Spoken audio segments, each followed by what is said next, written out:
Hello students, welcome to law excellence IAS academy. ఈరోజు జనవరి 6 నాటి ఈనాడు news పేపర్లోని important current affairs గురించి discuss చేద్దామండి. జనవరి 6తో పాటు జనవరి 5 సండే నాటి ఈనాడు న్యూస్ పేపర్లోని కూడా ఇంపార్టెంట్ టాపిక్స్ని కవర్ చేద్దాం. ఈరోజు important topics to be covered మనం అబ్జర్వ్ చేస్తే, ఫస్ట్ వన్, ప్రఖ్యాత అణుశాస్త్రవేత్త ఆర్ చిదంబరం కన్నుమూత. పోఖ్రాన్ 1 and 2 న్యూక్లియర్ టెస్టుల్లో పార్టిసిపేట్ చేసిన ఆర్ చిదంబరం గారు మరణించడం జరిగింది. సో ఇది మనకి పర్సనల్ న్యూస్లో ఇంపార్టెంట్ అండి. అలానే న్యూక్లియర్ టెక్నాలజీ టాపిక్ కూడా ఈ ఇయర్ మనకి ఇంపార్టెంట్. నెక్స్ట్ వన్ చూడండి, సమాచార భద్రత కోసం మనకి digital personal data protection act మరియు దానికి సంబంధించిన ఇంపార్టెంట్ రూల్స్ అనేవి జారీ చేయడం రీసెంట్గా జరిగింది. ఆ కంటెక్స్ట్లో లీడ్ ఆర్టికల్ రావడం జరిగిందండి. ఈ యాక్ట్కి సంబంధించిన రూల్స్ని ఒక డ్రాఫ్ట్ని తయారు చేసి పబ్లిక్ ఒపీనియన్ కోసం పెట్టడం జరిగింది. సో ఆ కంటెక్స్లో ఇది మనకి polity, science and technology, especially information and communication టెక్నాలజీలో ఇంపార్టెంట్ మనకి. అండ్ థర్డ్ వన్ చూడండి, కక్ష్యలో మొలకెత్తిన అలసంద విత్తనాలు. సో పిఎస్ఎల్వి C60లో ఇస్రో యొక్క ఇంకొక ప్రయోగం క్రాప్స్ అనే మిషన్ గురించి ఇక్కడ మనకి ఇవ్వడం జరిగిందండి. ఇది మనకి సైన్స్ అండ్ టెక్నాలజీలో ఇంపార్టెంట్. అండ్ నెక్స్ట్ వన్, అంతర్జాలం చాలా దూరం. సో మనకి యుడైస్ ప్లస్ సర్వే అనేది రీసెంట్గా రిపోర్ట్ ఇవ్వడం జరిగింది. ఆ రిపోర్ట్కి సంబంధించిన గణాంకాలు, దానితో పాటు ఇంటర్నెట్ ఫెసిలిటీలు చాలా స్కూళ్ళలో మనకి అందుబాటులో లేవు అని అక్కడ గణాంకాలు తెలియజేస్తున్నాయి. సో మనకి ఇది గవర్నెన్స్ మరియు సైన్స్ అండ్ టెక్నాలజీ టాపిక్స్లో ఇంపార్టెంట్ అండి. అండ్ లాస్ట్ వన్ మనకి వెలుగుల వెనుక మనకి ఎనర్జీ అనేది ఏ విధంగా ప్రొడ్యూస్ అవుతుంది, దేని మీద మనము ఈ ఎనర్జీ ప్రొడక్షన్లో ఎక్కువ శాతం డిపెండ్ అవుతున్నాం అనేది గణాంకాలు ఇవ్వడం జరిగింది. ఇది మనకి ఎనర్జీ మేనేజ్మెంట్ టాపిక్లో ఇంపార్టెంట్ అండి. ఇవే కాకుండా అదర్ ఇంపార్టెంట్ కరెంట్ అఫైర్స్ గురించి కూడా ఈరోజు డిస్కస్ చేద్దాం. ఈరోజు మన ఫస్ట్ ఆర్టికల్ చూడండి, ప్రఖ్యాత అణుశాస్త్రవేత్త ఆర్ చిదంబరం కన్నుమూత. భారతదేశానికి చెందిన ప్రఖ్యాత అణుశాస్త్రవేత్త ఆర్ చిదంబరం గారు కన్నుమూయడం జరిగింది. సో ఇక్కడ మనము ఆయనకి సంబంధించిన డీటెయిల్స్ అనేది చూద్దామండి. ఈయన పూర్తి పేరు రాజగోపాల చిదంబరం అండి. మనకి భారతదేశం 2 సార్లు నిర్వహించిన అణు పరీక్షలలో ఆయనది ముఖ్య పాత్ర. అణు ఇంధన కమిషన్కు చైర్మన్గా వ్యవహరించడంతో పాటు వ్యూహాత్మక ఆయుధాల అభివృద్ధిలో ఆయన విశేష సేవలను అందించారు. 1974లో జరిగిన పోఖ్రాన్ 1, 1998లో జరిగిన పోఖ్రాన్ 2 అణు పరీక్షలలో రెండిటికి కూడా ఆయన కీలక సేవలను అందించడం జరిగిందండి. అలానే ఆయన అనేక పదవుల్ని కూడా నిర్వహించడం జరిగింది. అణు పరిశోధనా కేంద్రం బార్క్లో చేరిన ఆయన 1990లో అదే సంస్థకు డైరెక్టర్ అయ్యారు. అలానే అణుశక్తి కార్యదర్శిగా 7 ఏళ్ల పాటు పనిచేశారు. తర్వాత రిటైర్మెంట్ అయిన తర్వాత కూడా భారత ప్రభుత్వం ముఖ్య శాస్త్రీయ సలహాదారుగా 18 ఏళ్ళు ఆయన పనిచేశారండి. సో ఈ విధంగా భారతదేశానికి ఆయన విశేష సేవల్ని అందించడం జరిగింది. దీనితో పాటు అంతర్జాతీయ అణు ఇంధన సంస్థ IAEA గవర్నర్ల బోర్డుకు చైర్మన్గా కూడా ఆయన పనిచేశారు. అణ్వాయుధాల రూపకల్పనలో దేశానికి ఆయన చేసిన సేవలకు కేంద్రం 1975లో పద్మశ్రీ, 1999లో పద్మవిభూషణ్ పురస్కారాలను ప్రదానం చేసి గౌరవించింది. సో ఇలాంటి ఒక గొప్ప శాస్త్రవేత్తని భారతదేశం కోల్పోవడం మనకి అందరికీ విచారించాల్సిన విషయం అండి. మనకి ఎగ్జామ్ పాయింట్ ఆఫ్ వ్యూలో ఈయన మరణం వలన పోఖ్రాన్ 1 and 2 మీద, అలానే ఇండియాస్ న్యూక్లియర్ డాక్ట్రిన్ మీద ఫోకస్ ఉంటుంది. కాబట్టి వీటిని గురించి ఇప్పుడు డిస్కస్ చేద్దామండి. ఇక్కడ చూడండి, పోఖ్రాన్ 1 మరియు పోఖ్రాన్ 2 గురించిన డీటెయిల్స్ ఇవ్వడం జరిగింది. ముందు పోఖ్రాన్ 1 గురించి చూద్దాం. దీని యొక్క కోడ్ నేమ్ ఏంటండి? Operation smiling Buddha. దీనిని మే 18, 1974లో కండక్ట్ చేయడం జరిగింది. ఈ టెస్ట్లో మనము ప్లూటోనియం ఇంప్లోజన్ డివైజ్ని టెస్ట్ చేయడం జరిగింది. అండ్ దీనికి ప్రైమ్ మినిస్టర్ ఎవరున్నారండి ఆ సమయంలో? ఇందిరాగాంధీ గారు మనకి ప్రైమ్ మినిస్టర్గా ఉన్నారు. అండ్ ఇందిరాగాంధీ గారి యొక్క సూచనలు మరియు ఆదేశాలతో ఈ టెస్ట్ని కండక్ట్ చేయడం జరిగింది. అండ్ గవర్నమెంట్ దీనికి ఏం చెప్పింది? Peaceful nuclear explosion. మేము యుద్ధాల కోసం దీనిని తయారు చేయడం లేదు, పీస్ఫుల్ పర్పస్ కోసం దీనిని మేము అభివృద్ధి చేసుకుంటున్నాము అని గవర్నమెంట్ చెప్పడం జరిగింది. ఈ టెస్ట్లో పార్టిసిపేట్ చేసిన కీ సైంటిస్టుల గురించి ఇక్కడ మనం చూస్తే, Raja Ramanna, Homi Sethna, BD Nagchaudhuri, PK Iyengar, R Chidambaram. మనకి ఈయన ఇప్పుడు మరణించడం జరిగింది. అనిల్ కకోత్కర్. సో ఈ ఆర్ చిదంబరం మరియు అనిల్ కకోద్కర్ ఇద్దరు కూడా పోఖ్రాన్ 2లో కూడా మనము చూడవచ్చండి వాళ్ళిద్దరిని. అయితే పోఖ్రాన్ 1 సక్సెస్ తర్వాత ప్రపంచ దేశాల రియాక్షన్ ఏంటి అనేది మనం చూస్తే పాకిస్తాన్ దీనిని ఒక న్యూక్లియర్ బ్లాక్మెయిల్గా అభివర్ణించింది. యుఎస్ అయితే కంప్లీట్ షెల్ షాక్ యుఎస్ అయితే. సో వెంటనే ఒక గ్రూప్ని ఫామ్ చేసింది. ఈ న్యూక్లియర్ టెక్నాలజీని రెస్ట్రిక్ట్ చేయడం కోసం న్యూక్లియర్ సప్లయర్స్ గ్రూప్ ఎన్ఎస్జి అనే ఒక గ్రూప్ని పోఖ్రాన్ 1 తర్వాత ఇక్కడ యుఎస్తో పాటు మిగిలిన ఈ న్యూక్లియర్ కంట్రీస్ ఫామ్ చేయడం జరిగింది. కెనడా అయితే మనకి న్యూక్లియర్ ఎనర్జీ కోఆపరేషన్ని సస్పెండ్ చేయడం జరిగింది. సో ఈ విధంగా ప్రపంచ దేశాలు భారతదేశం మీద ఒక అభియోగాన్ని మోపుతూ మనకి చాలా దూరం అవడం అయితే ఇక్కడ గమనించవచ్చు. అలానే పోఖ్రాన్ 2 గురించి చూడండి. దీని యొక్క కోడ్ నేమ్ మనకి ఆపరేషన్ శక్తి. దీనిని మే 11 మరియు 13 మధ్య ప్రాంతంలో 1998లో కండక్ట్ చేయడం జరిగిందండి. ఇందులో మనము 5 అడ్వాన్స్డ్ వెపన్ డిజైన్స్ని పరీక్షించాము. ఈ 5లో మనము ఒక thermonuclear device, nothing but hydrogen bomb, అంటే మనకి న్యూక్లియర్ ఫ్యూజన్ టెక్నాలజీతో హైడ్రోజన్ బాంబు పనిచేస్తుంది, న్యూక్లియర్ ఫిజన్ టెక్నాలజీతో న్యూక్లియర్ బాంబు పనిచేస్తుంది. మనము హైడ్రోజన్ బాంబుని, ఫిజన్ డివైస్ అంటే ఈ న్యూక్లియర్ బాంబుని, అలానే 3 సబ్ కిలోటన్ డివైజ్లు అంటే 1 కిలోటన్ కంటే తక్కువ ఎక్స్ప్లోజన్ కలిగి ఉండే డివైజెస్ని మనము సబ్ కిలోటన్ డివైజెస్ అంటామండి. ఇవి 3. ఈ విధంగా మొత్తం 5 డివైజెస్ని మనము పరీక్షించాము. అప్పటి ప్రధానమంత్రి గారు మనకి అటల్ బిహారీ వాజ్పేయి గారు. అండ్ ఈ ప్రోగ్రామ్ని న్యూక్లియర్ వెపనైజేషన్ ప్రోగ్రామ్ ఆఫ్ ఇండియాకు భాగంగా ఈ టెస్ట్ని కండక్ట్ చేశాము అని ఆయన ప్రకటించారు.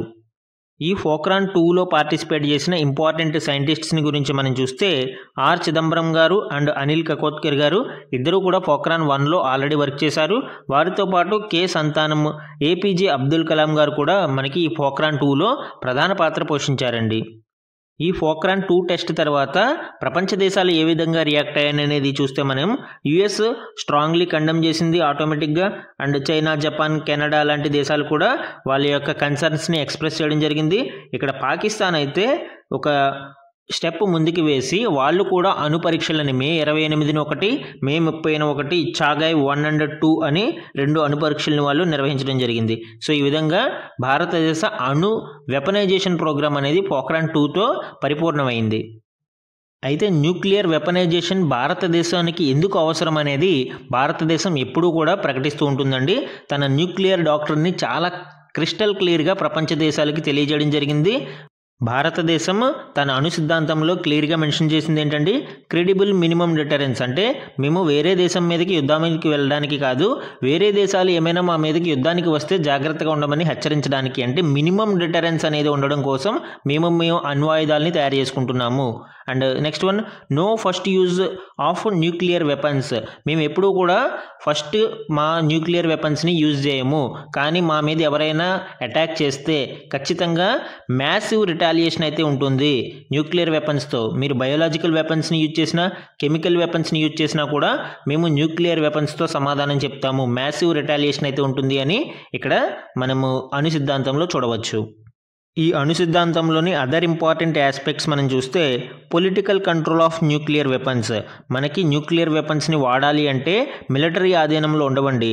ఒక పొలిటికల్ కౌన్సిల్ అనేది ఉంటుంది. ఈ పొలిటికల్ కౌన్సిల్కి హెడ్గా ప్రైమ్ మినిస్టర్ వ్యవహరిస్తారు.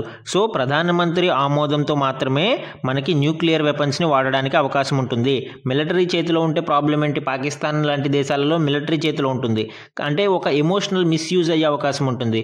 పొలిటికల్ కౌన్సిల్ చేతిలో ఉంటే ఒక ఆలోచన అండ్ ఒక చర్చ జరిగిన తర్వాత మాత్రమే ఈ న్యూక్లియర్ వెపన్స్ని వినియోగించడానికి అవకాశం ఉంటుంది అనే ఉద్దేశంతో పొలిటికల్ కంట్రోల్ని ఇక్కడ ఏర్పాటు చేయడం జరిగింది. అలానే conditional use of nuclear weapons, non proliferation of nuclear weapons, అంటే మనము విచ్చలవిడిగా వీటిని అభివృద్ధి చేయకుండా ఒక లిమిటెడ్ స్టాక్ పైల్ అనేది మెయింటైన్ చేసే విధంగా మనము ఈ న్యూక్లియర్ డాక్టర్ని ప్రిపేర్ చేసుకున్నాము. మేజర్ సూత్రం ఏంటంటే మనకి నో ఫస్ట్ యూజ్ పాలసీ అనేది మన న్యూక్లియర్ డాక్టర్ని యొక్క బ్యాక్ బోన్గా చెప్పుకోవచ్చు. And India's present nuclear stature అనేది చూస్తే మనము సిటీబీటీ అండ్ ఎన్పిటి రెండింటి మీద సైన్ పెట్టలేదు, అంటే comprehensive test ban treaty and non proliferation treaty. ఇందులో ఏంటి ప్రాబ్లం అంటే డిస్క్రిమినేషన్. కొన్ని దేశాలకి ఎగ్జంప్షన్ ఉంది, మిగిలిన వాటి అన్నిటినీ కూడా ఈ న్యూక్లియర్ వెపన్స్ని తయారు చేయకూడదు అని ఈ ట్రీటీలో ఉంటుంది. కాబట్టి భారతదేశం యొక్క వెర్షన్ ఏంటి? అయితే అందరినీ బ్యాన్ చేయమనండి, మేము కూడా బ్యాన్ చేస్తాము. ఇలాంటి డిస్క్రిమినేషన్ అయితే మేము దీనికి సహకరించము అని భారతదేశం చెప్పడం జరిగింది. అలానే recent treaty on prohibition of nuclear వెపన్స్ని కూడా భారతదేశం వ్యతిరేకించడం జరిగిందండి. అండ్ న్యూక్లియర్ సప్లయర్స్ గ్రూప్లో భారతదేశం మెంబర్షిప్ కోసం చాలా ప్రయత్నాలు అయితే చేస్తూ ఉంది. కానీ ఇప్పటికీ ఆ మెంబర్షిప్ భారతదేశానికి లభించలేదు. ముఖ్యంగా చైనా యొక్క అబ్జెక్షన్ కారణంగా ఈ మెంబర్షిప్ అనేది భారతదేశానికి దూరం అవుతూ వస్తుంది. అయితే మిగిలిన 3 రెజిమ్స్లోనూ MTCR regime and Wassenaar agreement, Australian group, ఈ 3 గ్రూప్స్లోనూ కూడా భారతదేశానికి మెంబర్షిప్ ఉంది. ఓన్లీ ఎన్ఎస్జీలో మనము ఇంకా మెంబర్ కాలేకపోయాం. మన నెక్స్ట్ ఆర్టికల్ చూడండి. సమాచార భద్రత కోసం మనకి ఇటీవల digital personal data protection rules యొక్క డ్రాఫ్ట్ అనేది విడుదల చేయడం జరిగిందండి. సో ఈ డ్రాఫ్ట్కి సంబంధించి అలానే యాక్ట్కి సంబంధించిన ముఖ్య ప్రొవిజన్స్ ఇక్కడ డిస్కస్ చేద్దామండి. అండ్ దీనికి సంబంధించి ఏ విధంగా ముందుకు వెళ్ళాలి భారతదేశం అనేది మనకి ఇక్కడ మెన్షన్ చేయడం జరిగింది. దీనికంటే ముందు ఈ గోప్యత హక్కు అంటే రైట్ టు ప్రైవసీ అనేది ఏ ఆర్టికల్ కింద పొందుపరచబడిందో కామెంట్ సెక్షన్లో మెన్షన్ చేయండి. కమింగ్ టు ద డిస్కషన్, మనకి పౌరుల యొక్క వ్యక్తిగత సమాచారాన్ని భద్రపరచడం కోసం, రక్షించడం కోసం వ్యక్తిగత సమాచార భద్రతా చట్టం 2023ని పార్లమెంటు ఆమోదించింది. మనకి అది సెప్టెంబర్ 2023లో అమలులోకి వచ్చింది. సో దానికి సంబంధించి కొన్ని రూల్స్ని ఫ్రేమ్ చేయడం కోసం ఒక డ్రాఫ్ట్ ముసాయిదాని ఇప్పుడు పబ్లిష్ చేయడం జరిగిందండి. దానిని పబ్లిక్ ఒపీనియన్ కోసం ప్రజల ముందుకు తీసుకువచ్చారు. ఈ డ్రాఫ్ట్లోని కీ ప్రొవిజన్స్ని మనం చూస్తే పౌరుల యొక్క వ్యక్తిగత సమాచారాన్ని వినియోగించుకోవడానికి వారి ముందస్తు అనుమతి ఖచ్చితంగా తీసుకోవాలి అని ఈ ముసాయిదా నిర్దేశిస్తుంది. అలానే ఇలా వినియోగించుకోవడం వల్ల కలిగే రిపర్కషన్స్ని వాళ్ళకి ముందుగానే తెలియచేయాలండి. అలానే అవసరమైనప్పుడు తమ సమాచారాన్ని చెరిపివేసుకునే డిమాండ్ చేసే హక్కు కూడా పౌరులకు ఉంటుంది. అంటే రైట్ టు ఫర్గాటెన్ అనేది కూడా ఈ రూల్స్ ద్వారా మెన్షన్ చేయడం జరిగింది. దీనితో పాటు వారు డిజిటల్ నామినీలను కూడా నియమించుకోవచ్చని ఈ డిపిడిపి ఉద్ఘాటిస్తుంది. తమ సమాచారాన్ని ఇతరులు అనుమతి లేకుండా ఉపయోగించిన ఉల్లంఘనలకు పాల్పడిన చర్యలు తీసుకోవడానికి అది భరోసా ఇస్తుంది. దీని కొరకు data protection board of India DPBIని కూడా సృష్టించడం జరుగుతుంది. And one more key highlight ఏంటి అంటే చిన్నారులకు ఇందులో రక్షణ కల్పించడానికి చాలా ప్రొవిజన్స్ని తీసుకోవడం జరిగిందండి. ముఖ్యంగా చిన్నపిల్లల యొక్క సమాచారాన్ని ఎవరైనా ఉపయోగించుకోవాలనుకుంటే వారి తల్లిదండ్రుల యొక్క కన్సెంట్ అనేది ముందు ఖచ్చితంగా తీసుకోవాలి అని ఈ ముసాయిదాలో పొందుపరచడం జరిగింది. ఈ నిబంధనలన్నీ కూడా ఖచ్చితంగా అమలు అయ్యేలా చూసుకోవడానికి ఒక డేటా సంరక్షణ బోర్డుని ఇక్కడ ఏర్పాటు చేస్తారని ఇప్పుడే చెప్పుకున్నాం మనం. Data protection board of India DPBIని ఏర్పాటు చేస్తారు. సో ఈ నిబంధనలన్నీ అమలు అయ్యేలాగా ఈ డేటా సంరక్షణ బోర్డు అనేది చర్యలు తీసుకుంటుంది. అలానే ఈ డేటాని ఏ విధంగా ఉపయోగిస్తున్నారు, ఎలా మేనేజ్ చేస్తున్నారు అనేది తెలుసుకోవడానికి ఒక డేటా ఫిడ్యూసరీని కూడా ఏర్పాటు చేస్తున్నారు ఈ రూల్స్ ద్వారా. 2023 యాక్ట్లోని కొన్ని కీ టర్మ్స్ చూడండి. ఇక్కడ డేటా ప్రిన్సిపల్ అంటే ఎవరైతే వ్యక్తిగత డేటాని కలిగి ఉన్నారో ఆ ఇండివిజువల్ని మనము డేటా ప్రిన్సిపల్ అని పిలుస్తాము. Data fiduciary who decides the purpose of data processing. So మనకి ఈ మేనేజ్మెంట్ అనేది ఈ డేటా ఫిడ్యూసరీ అనేది చేస్తారండి. అంటే ఈ వ్యక్తిగత డేటాని సరిగా వినియోగించుకుంటున్నారా లేదా మిస్యూజ్ చేస్తున్నారా లాంటి దానిని ఈ డేటా ఫిడ్యూసరీ పర్సన్ ఆర్ ఎంటిటీ ఏదైనా అవ్వచ్చు. సో వీళ్ళు ఈ డేటా ప్రాసెస్ని చాలా జాగ్రత్తగా పర్యవేక్షిస్తూ ఉంటారు. అలానే డేటా ప్రాసెసర్ ఎవరైతే మన సమాచారాన్ని ప్రాసెస్ చేస్తారో వాళ్ళని డేటా ప్రాసెసర్ అని పిలుస్తారు.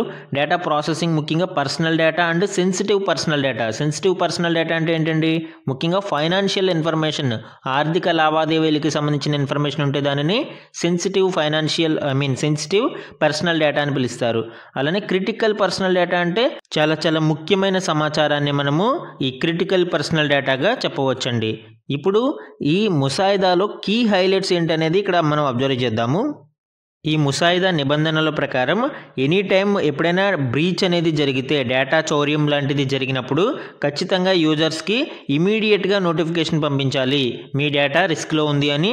అలానే దీని వలన జరిగే పాసిబుల్ కాన్సిక్వెన్సెస్ ఏమేమి జరగవచ్చు భవిష్యత్తులో అనేది తెలియచేయాలి వాళ్ళకి.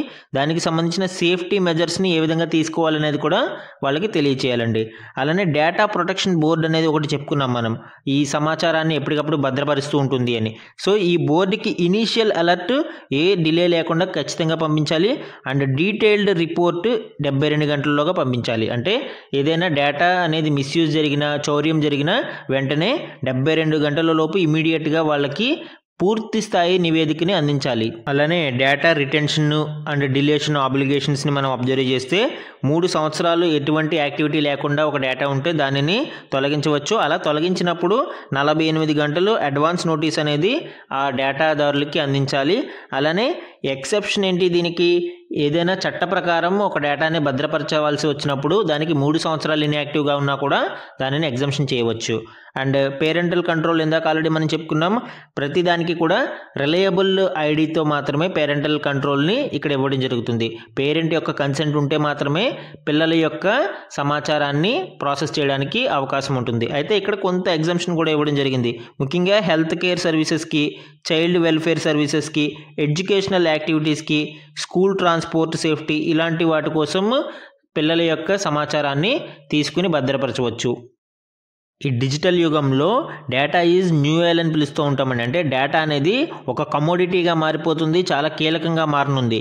కాబట్టి ఈ digital personal data protection rules అనేవి చాలా పటిష్టంగా తయారు చేసి భారతదేశం ఈ గోప్యత హక్కుతో పాటు వ్యక్తుల యొక్క ప్రాథమిక హక్కుల్ని కాపాడాల్సిన అవసరం ఎంతైనా ఉంది. మన నెక్స్ట్ ఆర్టికల్ చూడండి, కక్ష్యలో మొలకెత్తిన అలసంద విత్తనాలు. సో అలసంద విత్తనాలు అనేవి కౌపీ అని పిలుస్తామండి. కౌపీస్ అనేవి మనకి అలసంద లేదా బొబ్బర్లు అంటాం వాటిని. సో ఇవి ఇస్రో యొక్క క్రాప్స్ ప్రయోగం ద్వారా అంతరిక్షంలోకి పంపబడ్డాయి. ఇక్కడ అవి సక్సెస్ఫుల్గా స్ప్రౌటింగ్ అంటే మొలకెత్తడం జరిగింది. కాబట్టి ఇస్రో యొక్క ఈ క్రాప్స్ ప్రయోగం అనేది సక్సెస్ అయిందని ఇక్కడ మనకి ఈ ఆర్టికల్ ఇవ్వడం జరిగింది. భారత అంతరిక్ష పరిశోధనా సంస్థ ఇస్రో రోదసిలోకి పంపిన అలసంద విత్తనాలు సూక్ష్మ గురుత్వాకర్షణ వాతావరణంలో అంటే మైక్రోగ్రావిటీ ఎన్విరాన్మెంట్లో 4 రోజులలోనే మొలకెత్తడం జరిగింది. వీటికి త్వరలోనే ఆకులు కూడా వస్తాయి అని భావిస్తున్నట్లు సంస్థ పేర్కొంది. రోదసిలో వ్యోమనౌకల అనుసంధాన ప్రక్రియకు ఉద్దేశించిన స్పేస్ డాకింగ్ ఎక్స్పెరిమెంట్ కోసం గత నెల PSLV C-60 ద్వారా 2 ఉపగ్రహాలను ఇస్రో ప్రయోగించిన సంగతి మనందరికీ తెలుసు. సో ఆ రాకెట్లోనే 4వ దశ POEM-4ని ఉపయోగించుకుని 24 పేలోడ్లని కక్షలోకి పంపింది. ఇందులో ఒక ప్రయోగం క్రాప్స్. ఆ క్రాప్స్ యొక్క ఫుల్ నేమ్ ఏంటి? Compact research module for orbital plant studies. దీనినే క్రాప్స్ అని పిలవడం జరిగింది. ఈ సాధనాన్ని తిరువనంతపురంలోని విక్రమ్ సారాభాయ్ అంతరిక్ష కేంద్రం అభివృద్ధి చేసింది. ఇందులో 8 అలసంద గింజల్ని ఉంచారండి. సూక్ష్మ గురుత్వాకర్షణ వాతావరణంలో మొక్కల ఎదుగుదలపై అధ్యయనం చేయడం దీని యొక్క ముఖ్య ఉద్దేశం. అంటే PSLV C-60లో మనము ఈ స్పేస్ డాకింగ్ మిషన్తో పాటు ఇతర సైంటిఫిక్ రీసెర్చ్ల కోసం 24 పేలోడ్లని పంపించడం జరిగిందండి. అందులో ఒక మిషన్గా మనం ఈ క్రాప్స్ని చెప్పవచ్చు. ఈ క్రాప్స్ మిషన్లో భాగంగా మైక్రోగ్రావిటీలో మొక్కల యొక్క పెరుగుదల ఏ విధంగా ఉంటుంది అనేది ఇస్రో అధ్యయనం చేస్తుందండి. ఇక్కడ ఈ ఫోటోలో మనం చూడవచ్చు ఈ అలసంద విత్తనాలు ఏ విధంగా చిగురించాయి. అండ్ కమింగ్ డేస్లో వీటి నుంచి ఆకులు కూడా ఉత్పత్తి అయ్యే అవకాశం ఉందని ఇస్రో వెల్లడిస్తుంది. కాబట్టి లెట్స్ వెయిట్ అండ్ సీ. మన నెక్స్ట్ ఆర్టికల్ చూడండి, అంతర్జాలం చాలా దూరం. సో ముఖ్యంగా ఇంటర్నెట్ ఫెసిలిటీలు చాలా స్కూళ్ళలో, ముఖ్యంగా ప్రభుత్వ స్కూళ్ళలో మనకి అంతర్జాల సదుపాయాలు లేవు. డిజిటల్ టెక్నాలజీలో కూడా, ఈ డిజిటల్ యుగంలో కూడా మనము టెక్నాలజీని అందిపుచ్చుకోవడం లేదు అని ఇక్కడ గణాంకాలు అనేవి వెల్లడిస్తూ ఉన్నాయండి. ఈ గణాంకాలను మనము యుడైస్ ప్లస్ నివేదిక ఆధారంగా ఇక్కడ ఇవ్వడం జరిగింది. ఈ యుడైస్ ప్లస్ అనేది చాలా కీలకమైన సర్వే కాబట్టి దీని గురించి పూర్తిగా చూద్దామండి. ముందు మనము ఈ ఇంటర్నెట్ ఫెసిలిటీస్ గురించి అబ్జర్వ్ చేస్తే దేశవ్యాప్తంగా 3.31 లక్షల ప్రైవేటు పాఠశాలలు ఉంటే వాటిలో 74% ఇంటర్నెట్ సదుపాయాలు కలిగి ఉన్నాయి. అయితే ప్రభుత్వ పాఠశాలలకు వచ్చేటప్పటికే ప్రాబ్లం ఇక్కడ మనం అబ్జర్వ్ చేయవచ్చు. 10.17 లక్షల ప్రభుత్వ పాఠశాలలలో కేవలం 46% మాత్రమే ఈ సదుపాయానికి నోచుకుని ఉన్నాయి. అంటే కనీసం 50% ఆఫ్ స్కూల్స్ కూడా మనకి ఈ ఇంటర్నెట్ సదుపాయాల్ని కలిగి లేవు. ఇది చాలా మనము ఆలోచించాల్సిన విషయం. ఇక్కడ ముఖ్యంగా రాష్ట్రాల వారీగా చూస్తే ఎంత శాతం వెనకబడి ఉంది అనేది చూస్తే బీహార్ 11.8, వెస్ట్ బెంగాల్ 15.1, మిజోరాం 20.3. సో ఈ విధంగా మనం అబ్జర్వ్ చేస్తే హిమాచల్ ప్రదేశ్ 42.7 చాలా హయ్యెస్ట్. మనము ఈ వెనుకబడిన రాష్ట్రాలలో చూస్తే హిమాచల్ ప్రదేశ్ హయ్యెస్ట్గా మనం చెప్పుకోవచ్చు. తర్వాత సిక్కిం, కర్ణాటక, త్రిపుర ఇవన్నీ జాతీయ సగటు కంటే కూడా తక్కువ ఉన్న రాష్ట్రాలుగా మనం చూడవచ్చండి. అండ్ ఇక్కడ అన్ఫార్చునేట్లీ మనము కర్ణాటక అనేది సిలికాన్ వ్యాలీ, మన బెంగళూరు సిలికాన్ వ్యాలీ ఆఫ్ ఇండియాగా చెప్పుకుంటాము. సో అలాంటి బెంగళూరు ఉన్న కర్ణాటక కూడా ఈ డిజిటల్ సదుపాయాలు కల్పించడంలో వెనకబడింది అంటే ఒక ఐరనీగా చెప్పవచ్చు దీనిని. సో కేంద్ర రాష్ట్ర ప్రభుత్వాలు ఈ డిజిటల్ ఇన్ఫ్రాస్ట్రక్చర్ని స్కూల్స్లో మరింత అభివృద్ధి చేయాల్సిన అవసరం ఎంతైనా ఉంది. ముఖ్యంగా ఈ డిజిటల్ గ్యాప్ అనేది కొన్ని రాష్ట్రాలలో అవకాశాలు ఎక్కువగా ఉన్నాయి, కొన్ని రాష్ట్రాలలో తక్కువగా ఉన్నాయి. కాబట్టి ఈ డిజిటల్ గ్యాప్ని పూర్తి చేయాలి. అలానే ఈ యూడైస్ ప్లస్ నివేదిక యొక్క డీటెయిల్స్ ఇక్కడ మనం చూద్దామండి. ఈ నివేదిక ప్రకారం టోటల్ స్కూల్ ఎన్రోల్మెంట్ అనేది 2023-24లో తగ్గుముఖం పట్టింది. 2022-23లో 25.18 కోట్ల విద్యార్థులు స్కూల్లో ఎన్రోల్ అయితే 23-24కు వచ్చేటప్పటికి అది 24.80 కోట్లు మాత్రమే ఉంది. అలానే ఈ సర్వే యొక్క అదర్ ఇంపార్టెంట్ డీటెయిల్స్ గురించి కూడా ఇప్పుడు చూద్దామండి. కీ హైలైట్స్ అనేది ఇక్కడ చూస్తే స్టూడెంట్ ఎన్రోల్మెంట్స్లో మనకి తగ్గుముఖం అనేది చూడవచ్చు. సుమారు 1.55 కోట్ల మంది విద్యార్థులు అంటే 6% ఆఫ్ స్టూడెంట్స్ అనేవాళ్ళు డ్రాప్ అవడం జరిగింది 2018-19 నుంచి 2021-22 మధ్య కాలంలో గణాంకాలని పరిశీలిస్తే. అలానే డ్రాప్ అవుట్ రేట్స్ని మనం చూస్తే ఇక్కడ జీరో డ్రాప్ అవుట్ రేట్ అంటే ఫౌండేషనల్ లెవెల్ అంటే ప్రీ ప్రైమరీ నుంచి క్లాస్ 2 వరకు చూస్తే మనకి డ్రాప్ అవుట్స్ ఏం కనిపించట్లేదు. చక్కగా స్కూల్కి వెళ్ళి విద్యార్థులు చదువుకుంటున్నారు. కానీ మ్యాక్సిమం డ్రాప్ అవుట్స్ ఎక్కడ చూస్తున్నామండి, సెకండరీ లెవెల్లో ఎక్కువగా చూస్తున్నాం. అంటే క్లాస్ 9 నుంచి క్లాస్ 12 మధ్యలో మనకి డ్రాప్ అవుట్స్ రేట్ అనేది విద్యార్థులు స్కూల్ బడి మానేసే విద్యార్థులు ఎక్కువ సంఖ్యలో కనిపిస్తూ ఉన్నారు. ముఖ్యంగా రాష్ట్రాల వారీగా చూస్తే బీహార్, ఉత్తరప్రదేశ్, మహారాష్ట్ర మనకి ముఖ్యంగా ఈ డ్రాప్ అవుట్లు ఎక్కువగా ఉన్న రాష్ట్రాలు. అయితే దీనికి అగెనిస్ట్గా రిటెన్షన్ రేట్ మాత్రం మనకి ఎలిమెంటరీ లెవెల్లో ఎక్కువగా కనిపిస్తూ ఉంది. ఎక్కువ మంది విద్యార్థులు జాయిన్ అవుతూ ఉండడం మనకు ఎలిమెంటరీ లెవెల్లో చూడవచ్చు. అండ్ గ్రాస్ ఎన్రోల్మెంట్ రేషియో కూడా ఆల్ లెవెల్లో మనకి సెకండరీ లెవెల్కి వచ్చేటప్పటికి ఆల్ స్టేజెస్లో కూడా తగ్గుతుంది. అంటే క్లాస్ 9, 10, 11 ఏ లెవెల్ అయినా కావచ్చు, మనము ఈ గ్రాస్ ఎన్రోల్మెంట్ రేషియో అనేది తగ్గడం మనము చూడవచ్చు. అంటే మినిమం డిప్ ఉన్నా కానీ ఎంతో కొంత తగ్గుముఖం అయితే మనము ఇక్కడ అబ్జర్వ్ చేయవచ్చు. అండ్ స్కూల్ ఇన్ఫ్రాస్ట్రక్చర్ అయితే అస్సాం, ఒడిస్సా, కర్ణాటక లాంటి రాష్ట్రాలు అండర్ యూటిలైజ్ మనకి పూర్తి స్థాయిలో వినియోగించుకోలేకపోతున్నాయి. ఈ యూడైస్ ప్లస్ అనేది మనకి department of school education and literacy అనే విభాగం ద్వారా అభివృద్ధి చేయబడుతుందండి. ముఖ్యంగా ఆన్లైన్ డేటా అనేది ఇది కలెక్ట్ చేసి ఆ డేటాని విశ్లేషించి రిపోర్ట్లని రెడీ చేస్తుంది. ముఖ్యంగా టీచర్స్ ఎన్రోల్మెంట్స్ కావచ్చు, ఇన్ఫ్రాస్ట్రక్చర్ మీద కావచ్చు, ఎగ్జామినేషన్ రిజల్ట్స్ ఇట్లాంటి వాటి మీద నివేదికల్ని ఈ యూడైస్ ప్లస్ సర్వే అనేది అందిస్తూ ఉంటుందండి. మన నెక్స్ట్ ఆర్టికల్ చూడండి, వెలుగుల వెనుక.